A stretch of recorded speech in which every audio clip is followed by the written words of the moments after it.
On a encore en mémoire le spectacle désolant des manifestations de colère, des personnes souffrant d'insuffisance rénale. Faute de kits d'hémodialyse, elles ont souvent eu mal à partir avec les autorités sanitaires. Ce n'est certes pas la fin de leurs difficultés, mais l'inauguration des centres dédiés à leur prise en charge augure certainement des lendemains meilleurs. Il y a cela quelques temps, nous avions fait une réunion parce que nous avions déjà des générateurs arrivés en fin de vie. Et donc, qu'est-ce qui a changé à l'hôpital général? Nous avons acquis 10 générateurs neufs qui ont été installés et qui sont fonctionnels aujourd'hui.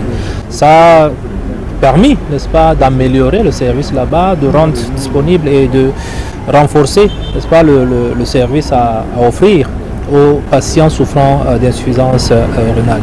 Sauf que la qualité de l'eau utilisée ici laisse encore à désirer. Et sur ce point, le ministre de la Santé publique indique que des dispositions sont prises afin de résoudre le problème. Nous avons vu que la qualité de l'eau qui est traitée là-bas a quelques petits soucis.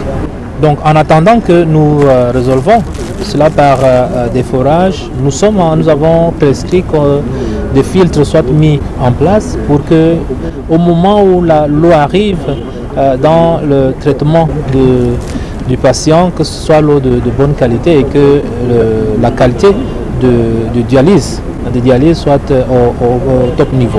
Et que dire des autres régions où le fonctionnement des centres d'hémodialyse suscite régulièrement des tensions parmi les malades? Dans le service d'hémodialyse, c'est que nous avons mis en place des référentiels de qualité pour que nous puissions être au même niveau de dialyse que les pays européens, les pays occidentaux. Donc ça c'est possible et ça nous sommes en train de travailler là-dessus. Pour ce qui est des autres centres sur l'ensemble du territoire, le même mouvement est en train de se poursuivre. Nous avons acquis des générateurs pour Douala, pour Boya, Garoua. Nous sommes en train de renouveler ces équipements, nous sommes en train de mettre en place ces centres d'hémodialyse. Il nous a été posé la question de savoir quid de la région de la Damawa, de la région de l'Ouest. Ça aussi, ce sont des centres qui vont voir le jour au plus tard à la fin de cette année. De bonnes nouvelles en perspective, dont on attend la matérialisation sur le terrain, afin que les fruits tiennent effectivement la promesse des fleurs, tel est le vœu des personnes souffrant d'insuffisance rénale.